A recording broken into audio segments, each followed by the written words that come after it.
Hi hello ನಮಸ್ಕಾರ ಸ್ನೇಹಿತರೆ. ಇಲ್ಲಿ ಅಮ್ಮನ ವಿರುದ್ಧ ನಿಂತ ಬಿಟ್ನಲ್ಲಪ್ಪ ವೈಶ್. ಮತ್ತೆ ಕಾವೇರಿಯ ಕೋಪಕ್ಕೆ ಗುರಿ ಆಗಿದ್ದು ವೈಷ್ಣವ ಲಕ್ಷ್ಮಿನ. ಈ ಕಡೆ ಕೀರ್ತಿ ಜೊತೆ ಮತ್ತೆ ಸೇರ್ಕೊಂಡು ಕಾವೇರಿ ಮಾಡ್ತಿರೋ ಪ್ಲಾನ್ ಏನು, ಇದೆಲ್ಲವನ್ನ ಕೂಡ ತಿಳ್ಕೊಬೇಕು ಅಂದ್ರೆ ಈಗಲೇ ನಮ್ಮ ಈ ಚಾನಲ್ನ ಸಬ್ಸ್ಕ್ರೈಬ್ ಮಾಡಿ, ಹಾಗೆ ಒಂದು ವಿಡಿಯೋವನ್ನ ಪೂರ್ತಿಯಾಗಿ ನೋಡಿ. ಇಲ್ಲಿ ವೈಷ್ಣವ್ ಹುಷಾರಾಗಬೇಕು ಅಂತ ತನ್ನ ಪ್ರಾಣನ ಒತ್ತೆ ಇಟ್ಟಂತಹ ಲಕ್ಷ್ಮಿ ಆ ಒಂದು ಕಠಿಣ ವಟ ಸಾವಿತ್ರಿ ವ್ರತವನ್ನ ಕಂಪ್ಲೀಟ್ ಮಾಡ್ತಾರೆ. ಆ ಕಡೆ ನಿತಿನ್ ಅಮ್ಮ ಬಂದು ಮಾಡ್ತಕ್ಕಂಥ ಸಾಕಷ್ಟು ಎಡವಟ್ಟುಗಳು ಅವಮಾನಗಳನ್ನೆಲ್ಲ ಸಹಿಸ್ಕೋತಾಳೆ.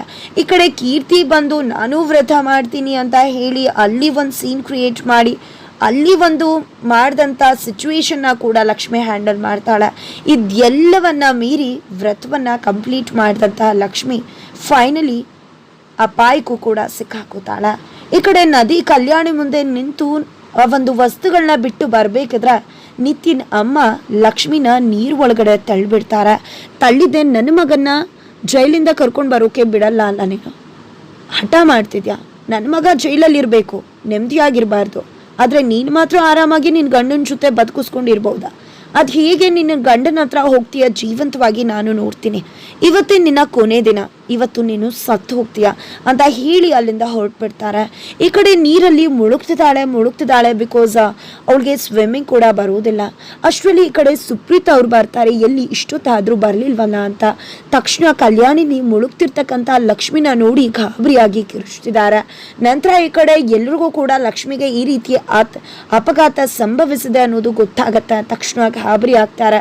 ಈ ಕಡೆ ಕೀರ್ತಿ ಅಂತೂ ವೈಷ್ಣವ್ಗೆ ವ್ರತ ಕಂಪ್ಲೀಟ್ ಮಾಡಿ ಕಂಕಣ ಕಟ್ಟೋದು ಯಾವಾಗ, ಇವಳು ಈ ರೀತಿ ಬಿದ್ದೋಗ್ಬಿಟ್ರೆ ಕಾನ್ಶಿಯಸ್ ಬೇಡವಾ, ಕಾನ್ಶಿಯಸ್ ಅಲ್ಲಿ ಇರ್ಬೇಕಲ್ವಾ, ಜವಾಬ್ದಾರಿ ಅನ್ನೋದು ಬೇಡವಾ, ಏನ್ ಅನ್ಕೊಂಡ್ಬಿಡ್ತಾಳೆ. ಈ ಕಡೆ ವೈಶ್ಗೆ ಪೂಜೆ ಮಾಡಿ ಕಟ್ಟೋದು ಯಾರು? ಈಗ ವ್ರತ ಇನ್ಕಂಪ್ಲೀಟ್ ಆಯ್ತಲ್ಲ, ಗುರುಗಳು ಕೂಡ ಹೇಳಿದ್ರಲ್ವಾ ವ್ರತ ಯಾವುದೇ ಕಾರಣಕ್ಕೂ ಅಡೆತಡೆ ಆಗಬಾರ್ದು, ಅದಕ್ಕೆ ವ್ರತನ ನಿಲ್ಲಿಸಬಾರ್ದು ಅಂತ. ಈಗ ವೈಶ್ಗೆ ಏನಾಗೋದಿಲ್ಲ ಅಂತ ಯೋಚನೆ ಮಾಡ್ತಾ ಇದ್ರೆ ಈ ಕಡೆ ಕೃಷ್ಣ ಅವರು ಏನಮ್ಮ ಈ ರೀತಿ ಮಾತಾಡ್ತಿದ್ಯಾ, ಲಕ್ಷ್ಮಿ ಕಾಣಿಸ್ತಿಲ್ಲ ಅನ್ನೋ ಗಾಬರಿ ನಮ್ಗಾಗಿದ್ರೆ ಅನ್ನೋಷ್ಟರಲ್ಲಿ, ಹಾಗಂತ ಈ ಕಡೆ ವೈಷ್ಣವ್ಗೆ ವ್ರತ ಕೂಡ ಕಂಪ್ಲೀಟ್ ಆಗ್ಬೇಕಲ್ವಾ ಎಲ್ಲ ಅಂದರೆ ತೊಂದರೆ ಆಗತ್ತಲ್ವಾ ವೈಷ್ಗೆ ಅಂತದಾಗೆ ನನ್ನ ಗಂಡಂಗೆ ತೊಂದರೆ ಆಗೋದಕ್ಕೆ ನಾನು ಬಿಡೋದಿಲ್ಲ ಅಂತ ಹೇಳಿ ಲಕ್ಷ್ಮಿ ಹಾಜರಿ ಆಗೇ ಬಿಡ್ತಾಳೆ. ಕಂಕಣ ಕೂಡ ತೋರಿಸ್ತಾಳೆ. ಈ ಕಡೆ ಎಲ್ರಿಗೂ ಕೂಡ ಖುಷಿ ಆಗುತ್ತೆ ಲಕ್ಷ್ಮಿ ಬಂದಿರೋದನ್ನ ನೋಡಿ. ಈ ಕಡೆ ಬಂದಿದ್ದ ತಕ್ಷಣ ಅಲ್ಲೇ ಕುಸ್ತು ಪ್ರಜ್ಞಾಹೀನ ಸ್ಥಿತಿಗೆ ತಲುಪಿಡ್ತಾಳೆ ಲಕ್ಷ್ಮಿ. ಪ್ರಜ್ಞೆ ತಪ್ಪಿ ಬಿದ್ದೋಗ್ತಾಳೆ.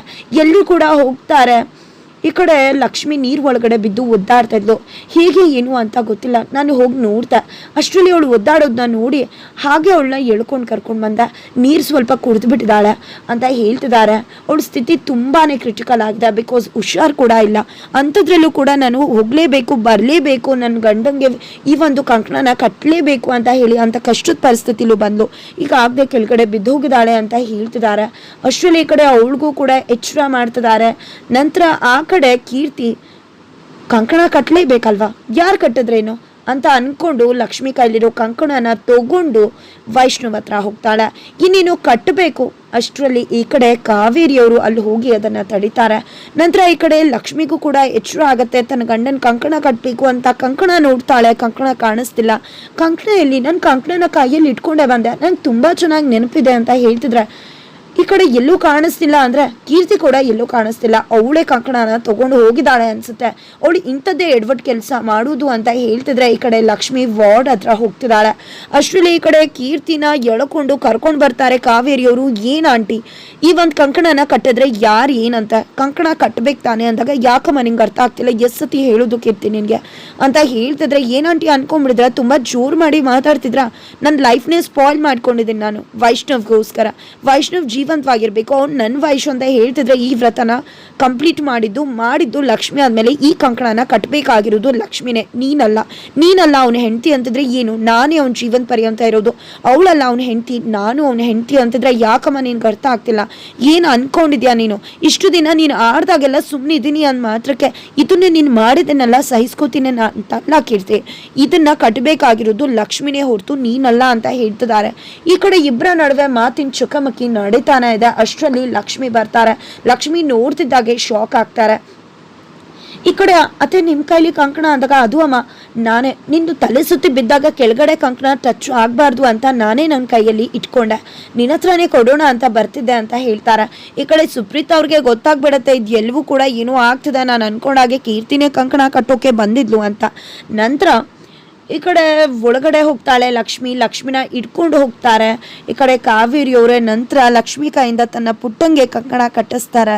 ಈ ಕಡೆ ವೈಷ್ಣವ್ ಕೂಡ ಹುಷಾರಾಗ್ತಿದ್ದಾನೆ. ಬಿಕಾಸ್ ಅವನ ಪ್ರೀತಿಯ ಹೆಂಡತಿ ಕಟ್ತಿರೋ ಕಂಕಣ, ತನ್ನ ಜೀವನೇ ಪಣಕ್ಕಿಟ್ಟು ಪೂಜೆ ಮಾಡಿ ತಂದಿರೋ ಕಂಕಣ, ನಂತರ ಅವಳ ಕೈಯಿಂದನೇ ಕಂಕಣ ಕಟ್ಟಲಾಗುತ್ತೆ. ನಂತರ ಈ ಕಡೆ ಲಕ್ಷ್ಮಿ ಪರಿಸ್ಥಿತಿ ಕೂಡ ಸರಿ ಇಲ್ಲ, ಅವಳು ಕೂಡ ಪಕ್ಕದ ಬೆಡ್ಡಲ್ಲಿ ಮಲ್ಕೊಂಡಿದ್ದಾಳೆ.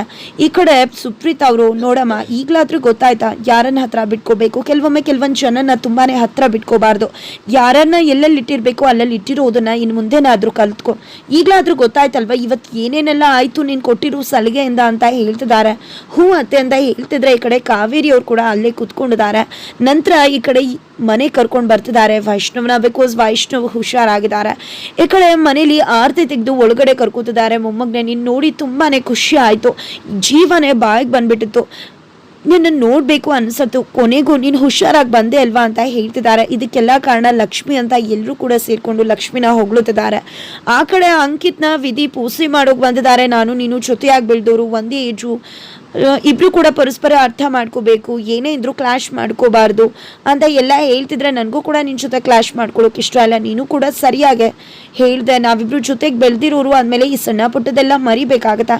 ಆದರೆ ಏನೇ ಆಗಲಿ, ನೀನು ಏನೇ ಮಾಡಿದ್ರು ಕೂಡ ನಾನು ಅದಕ್ಕೆ ಪರನೇ, ಯಾವತ್ತೂ ಇದ್ರೂ ಕೂಡ ಅದಕ್ಕೆ ಮತ್ತು ನ್ಯಾಯದ ಪರನೇ ನಿಂತ್ಕೋತೀನಿ. ನೀನು ನನ್ನ ಬಾಲ ಅನ್ನು ಚೀಲ ಅನ್ನು ಏನು ಬೇಕಿದ್ರು ಅಂದ್ಕೋ, ಆದರೆ ಯಾವತ್ತೂ ಕೂಡ ನಾನು ಅದಕ್ಕೆ ಬಿಟ್ಕೊಡೋ ಮಾತೇ ಇಲ್ಲ ಅಂತ ಹೇಳ್ತಾರೆ. ನೀನು ಹತ್ರ ಸಾರಿ ಕೇಳಿದ್ದು ಬಂದಿದ್ದೆ ಹೆಚ್ಚಾಗೋಯ್ತಾ ಅಂತ ವಿಧಿ ಮತ್ತು ಅವ್ರ ನಡುವೆ ಮಾತಾಗತ್ತೆ. ಬಿಕಾಸ್ ವಿಧಿ ಪೂಸಿ ಹೊಡೆಯೋಕೆ ಬಂದಿರ್ತಾಳೆ, ಬಿಕಾಸ್ ಅವನೇನಾದರೂ ಅಮ್ಮಂಗೆ ವಿಷಯ ತಿಳಿಸ್ಬಿಟ್ರೆ ಅಂತ. ನಂತರ ಆ ಕಡೆ ವೈಷ್ಣವ್ ಮಲ್ಕೊಂಡಿದ್ದಾನೆ. ಈ ಕಡೆ ಮನೇಲಿ ಎಲ್ಲರೂ ಕೂಡ ತುಂಬಾ ಖುಷಿಯಿಂದ ಇದ್ದಾರೆ, ತಮ್ಮ ಮಗ ವೈಷ್ಣವ್ ಹುಷಾರಾಗಿ ಮನೆಗೆ ಬಂದಿದ್ದಾನೆ ಅಂತ. ಜೊತೆಗೆ ಇಲ್ಲಿ ವೈಷ್ಣವ್ ಮಲ್ಕೊಂಡಿರ್ಬೇಕಿದ್ರೆ ಈ ಕಡೆ ಹಾರೈಕೆ ಮಾಡ್ತಿದ್ದಾಳೆ ಲಕ್ಷ್ಮಿ ಕೂಡ, ನೀವು ಖಂಡಿತ ಹುಷಾರಾಗ್ತೀರಾ, ಆದಷ್ಟು ಬೇಗ ಎಲ್ಲವೂ ಕೂಡ ಸರಿ ಹೋಗುತ್ತೆ ಅಂತ. ಅದ್ರ ನಡುವೆ ಕೀರ್ತಿ ಅಂತೂ ತುಂಬ ಖುಷಿಯಿಂದ ವೈಷ್ಣವ್ ಅಂತ ಹೇಳಿ ಅವನ ರೂಮ್ಗೆ ಬಂದ್ಬಿಡ್ತಾಳೆ. ತಕ್ಷಣ ಕೀರ್ತಿನ ತಡೆದು ತನ್ನ ಗಂಡ ಎಚ್ಚರ ಆಗಬಾರ್ದು ಅಂತ ಮೌನವಾಗಿ ಸೈಲೆಂಟ್ ಆಗಿ ಕೀರ್ತಿನ ದರ ಅಂತ ಎಳ್ಕೊಂಡು ಲಕ್ಷ್ಮಿ ಹಾಲಿಗೆ ಬರ್ತಾಳೆ. ಹಾಲಿಗೆ ಬಂದಿದೆ ನೋಡಿ, ಇನ್ನು ಮುಂದೆ ಯಾವುದೇ ಕಾರಣಕ್ಕೂ ಕೂಡ ನೀವು ರೂಮ್ ಒಳಗಡೆ ಬರೋ ಹಾಗಿಲ್ಲ. ನೀವು ಬೆಸ್ಟ್ ಫ್ರೆಂಡ್, ಹಾಗೆ ನಾನು ಹೆಂಡತಿ ಹಾಗೆ ಹೆಂಡತಿ ಸ್ಥಾನ ತುಂಬುವುದೇ ಹೊರತು ಬೆಸ್ಟ್ ಫ್ರೆಂಡ್ ಸ್ಥಾನನ ಯಾವುದೇ ಕಾರಣಕ್ಕೂ ಯಾವತ್ತೂ ಕೂಡ ತುಂಬೋಕ್ಕಾಗೋದಿಲ್ಲ. ಅದೇ ರೀತಿ ನೀವು ಕೂಡ ಬೆಸ್ಟ್ ಫ್ರೆಂಡ್ ಆಗಿದ್ಕೊಂಡು ಬೆಸ್ಟ್ ಫ್ರೆಂಡ್ ಸ್ಥಾನನ ತುಂಬೋದೇ ಹೊರತು ಹೆಂಡತಿ ಸ್ಥಾನನ ತುಂಬೋಕ್ಕಾಗೋದಿಲ್ಲ. ನಿಮ್ಮ ಲಿಮಿಟ್ಸಲ್ಲಿ ನೀವಿದ್ರೆ ಒಳ್ಳೆಯದು. ಡೈರೆಕ್ಟಾಗಿ ರೂಮಿಗೆ ಬರೋದು, ಪರ್ಸ್ನಲ್ ವಿಷಯಕ್ಕೆ ಬರೋದು, ಇದು ಯಾವುದನ್ನು ಕೂಡ ಇನ್ನು ಮುಂದೆ ಇಟ್ಕೋಬೇಡಿ. ಇನ್ಮೇಲಿಂದ ಅವರ ರೂಮಿಗೆ ನೀವು ಯಾವುದೇ ಕಾರಣಕ್ಕೂ ಕೂಡ ಬರ್ಕೂಡ್ದು ಅಂತ ತಾಕೀತು ಮಾಡ್ತಾಳೆ. ಇದರಿಂದಾಗಿ ಕೀರ್ತಿಗಂತೂ ಉರ್ದು ಹೋಗುತ್ತೆ. ನಂತರ ಈ ಕಡೆ ಫೈನಲಿ ಸೂಪರ್ ಜೋಡಿ ಕಾಂಪಿಟೇಷನ್ ವಿಷಯವಾಗಿ ಮನೆಗೆ ಬಂದಿದ್ದಾರೆ. ಈಗೆಲ್ಲ ಕೂಡ ಸರಿ ಹೋಯ್ತಲ್ವ, ನಿಮ್ಮ ಮನೆಯಿಂದ ಪಾರ್ಟಿಸಿಪೇಟ್ ಮಾಡಬೇಕು ಅಂತ ಹೇಳ್ತಿದ್ರೆ ಈ ಕಡೆ ಕಾವೇರಿ ಅವರಂತೂ ಇಲ್ಲ, ನಮ್ಮ ಮನೆಯಿಂದ ಯಾರೂ ಕೂಡ ಪಾರ್ಟಿಸಿಪೇಟ್ ಮಾಡುವುದಿಲ್ಲ, ಒಂದು ಜೋಡಿ ಕೂಡ ಮಾಡಲ್ಲ, ನಾವು ಮಾಡಲ್ಲ, ನನ್ನ ಮಗನೂ ಮಾಡಲ್ಲ ಅಂತ ಹೇಳ್ತಿದ್ದಾರೆ. ಯಾಕೆ ಮೇಡಮ್ ಅಂತ ಹೇಳ್ತಿದ್ರೆ ಇಲ್ಲ ಅಂತ ಹೇಳ್ತಿದ್ದೀನಲ್ವ ಅಂತ ಹೇಳ್ತಿದ್ದಾರೆ, ಬಿಕಾಸ್ ನನ್ನ ಮಗನಿಗೆ ಹುಷಾರಿಲ್ಲ ಅಂತ. ಬಟ್ ಈ ಕಡೆ ವೈಷ್ಣವ್ ಅಂತೂ ಯಾಕಮ್ಮ ನಾನು ಪಾರ್ಟಿಸಿಪೇಟ್ ಮಾಡ್ತೀನಿ, ಸೂಪರ್ ಜೋಡಿ ಕಾಂಪಿಟೇಷನ್ಗೆ ನಮ್ಮ ಮನೆಯಿಂದ ಪಾರ್ಟಿಸಿಪೇಟ್ ಮಾಡ್ತೀವಿ ಅಂತ ಹೇಳ್ತಾನೆ. ಏನು ಹೇಳ್ತಿದ್ಯಾ ಪುಟ್ಟ, ನೀನು ಈಗ ತಾನೇ ಡಿಸ್ಚಾರ್ಜ್ ಆಗಿ ಬಂದಿದ್ಯಾ, ಇದೆಲ್ಲ ಆಗುತ್ತಾ ನಿನ್ನಿಂದ, ಏನೂ ಕೂಡ ಬೇಡ, ನಾನು ಹೇಳ್ತಿದ್ದೇನಲ್ವ ಯಾರೂ ಪಾರ್ಟಿಸಿಪೇಟ್ ಮಾಡೋದಿಲ್ಲ ಅಂತಾರೆ. ಆದರೆ ಇಲ್ಲಿ ವೈಶ್ ಮಾತ್ರ ಅಮ್ಮನಿಗೆ ವಿರುದ್ಧವಾಗಿ ನಿಂತ್ಕೋತಾನೆ. ಅಮ್ಮ ನನಗೇನೂ ಆಗಲ್ಲ ಅಮ್ಮ, ನಾನು ಆರಾಮಾಗೇ ಇದ್ದೀನಿ, ನೀವು ಏನೂ ಕೂಡ ಪ್ರಾಬ್ಲಮ್ ತಗೋಬೇಡಿ, ನಾನು ಆರಾಮಿದ್ದೀನಿ, ಸೂಪರ್ ಜೋಡಿ ಕಾಂಪಿಟೇಷನಲ್ಲಿ ನಾವು ಭಾಗವಹಿಸ್ತೀವಿ, ನಮ್ಮ ಅಮ್ಮನ ಮಾತು ಕಟ್ಕೋಬೇಡಿ, ನಾವಿಬ್ರು ಕೂಡ ಅಂದರೆ ನಾವು ಅಮ್ಮನ ಜೋಡಿ ಇಬ್ಬರು ಕೂಡ ಪಾರ್ಟಿಸಿಪೇಟ್ ಮಾಡ್ತೀವಿ, ನೀವು ಹಮ್ಕೊಡಿ ಅಂತ ಹೇಳ್ತಿದ್ದಾರೆ. ಥ್ಯಾಂಕ್ಸ್ ಅಂತ ಹೇಳಿ ಅವರು ಹೋಗ್ತಾರೆ. ಫೈನಲಿ ಇಲ್ಲಿ ಸುಪ್ರೀತ್ ಅವರು ನೋಡ್ತೀರಾ ಅದಕ್ಕೆ ಆಲ್ರೆಡಿ ನಿಮ್ಮ ಮಗ ಹೆಂಡತಿ ಪರ ನಿಂತ್ಕೊಂಡು ಹೆಂಡತಿಗೋಸ್ಕರ ಹೇಗೆ ಇಂಥ ಪರಿಸ್ಥಿತಿಲೂ ಕೂಡ ತನ್ನ ಹೆಂಡತಿನ ಬಿಟ್ಕೊಡ್ದೆ ಅವಳಿಗೋಸ್ಕರ ಸೂಪರ್ ಜೋಡಿ ಕಾಂಪಿಟೇಷನ್ಗೆ ಹೋಗ್ತಿದ್ದಾನೆ. ನಿಮ್ಮ ಮಾತಿಗೆ ಬೆಲೆನೇ ಸಿಕ್ಕಿಲ್ಲ ಪುಟ್ಟ, ನೀವು ಬೇಡ ಅಂತ ಹೇಳಿದ್ರು ಕೂಡ ಅವನಿಗೆ ಏನು ಬೇಕೋ ಅದೇ ಡಿಸಿಷನ್ನ ತಗೊಂಡ. ಫೈನಲಿ ನೀವೇನು ಮಾಡಿದ್ರೋ ಅದೇ ನಿಮಗೂ ಕೂಡ ಸಿಗತ್ತೆ ಅಂತ ಹೇಳ್ತಿದ್ದಾರೆ ಸುಪ್ರೀತಾ. ಈ ಕಡೆ ಕಾವೇರಿ ಅವರಂತೂ ಉರ್ದು ಹೋಗ್ತಿದ್ದಾರೆ. ಮತ್ತೆ ಈ ಕಡೆ ಕಾವೇರಿ ಅವರು ಹಾಗೆ ಕೀರ್ತಿ ಇಬ್ರು ಕೂಡ ಸೇರಿಕೊಂಡು ಸೂಪರ್ ಜೋಡಿ ಕಾಂಪಿಟೇಷನಲ್ಲಿ ಹೇಗೆ ಅವರಿಬ್ಬರನ್ನ ದೂರ ಮಾಡ್ಬೋದು, ಹೇಗೆ ವೈಷ್ಣವ್ಗೆ ನಾನು ಸರಿಯಾದ ಜೋಡಿ ಅಲ್ಲ, ಲಕ್ಷ್ಮಿ ನನಗೆ ಸರಿಯಾದ ಜೋಡಿ ಅಲ್ಲ, ನಮ್ಮಿಬ್ರು ನಡುವೆ ಯಾವುದೇ ರೀತಿಯ ಅಂಡರ್ಸ್ಟ್ಯಾಂಡಿಂಗ್ ಇಲ್ಲ, ನಾವು ಇದೇ ರೀತಿ ಹೋಗೋದು ಸರಿ ಇರೋದಿಲ್ಲ, ಏನೇ ಜೀವನ ಮಾಡಿದ್ರು ಏನೂ ಕೂಡ ಯೂಸ್ ಇಲ್ಲ, ಅವ್ರ ಲೈಫ್ ಕೂಡ ಸ್ಪಾಯ್ಲ್ ಆಗುತ್ತೆ ಅಂತ ಅನಿಸಿ ಲಕ್ಷ್ಮಿನ ಅವನ ಲೈಫಿಂದ ದೂರ ಮಾಡುವ ಹಾಗೆ ಮಾಡಬೇಕು ಅಂತ ಹೇಳಿ ಇಬ್ಬರು ಕೂಡ ಸ್ಕೆಚ್ ಪ್ಲ್ಯಾನ್ ಮಾಡ್ತಿದ್ದಾರೆ. ಫೈನಲಿ ಸೂಪರ್ ಜೋಡಿ ಕಾಂಪಿಟೇಷನ್ಗೆ ಮನೆಯಿಂದ ಸಿದ್ಧವಾಗಿ ಎಲ್ಲರೂ ಕೂಡ ಹೊರಟಿದ್ದಾರೆ. ಅಲ್ಲಿ ಲಕ್ಷ್ಮಿ ಮತ್ತೆ ವೈಷ್ಣವ್ನ ಹೇಗೆ ದೂರ ಮಾಡಬೇಕು ಅನ್ನೋದಕ್ಕೆ ಸರಿಯಾಗಿ ಪಕ್ಕಾ ಪ್ಲಾನ್ ಕೂಡ ರೆಡಿ ಆಗಿದೆ. ಹಾಗಿದ್ರೆ ಅವ್ರ ಪ್ಲಾನ್ ಪ್ರಕಾರ ಎಲ್ಲವೂ ಕೂಡ ನಡೆಯುತ್ತೆ. ಬಟ್ ಅಲ್ಟಿಮೇಟ್ ಆಗಿ ವೈಷ್ಣವ್ ಮತ್ತೆ ಲಕ್ಷ್ಮಿನೇ ವಿನ್ ಆಗ್ತಾರೆ. ಅದು ಹೇಗಾಗತ್ತೆ, ಏನಾಗುತ್ತೆ ತಿಳ್ಕೊಬೇಕು ಅಂದ್ರೆ ಇಲ್ಲೇ ನಮ್ಮ ಈ ಚಾನಲ್ನ ಸಬ್ಸ್ಕ್ರೈಬ್ ಮಾಡಿ ಮುಂದಿನ ವಿಡಿಯೋಗೋಸ್ಕರ ವೇಟ್ ಮಾಡೋದನ್ನ ಮರಿ.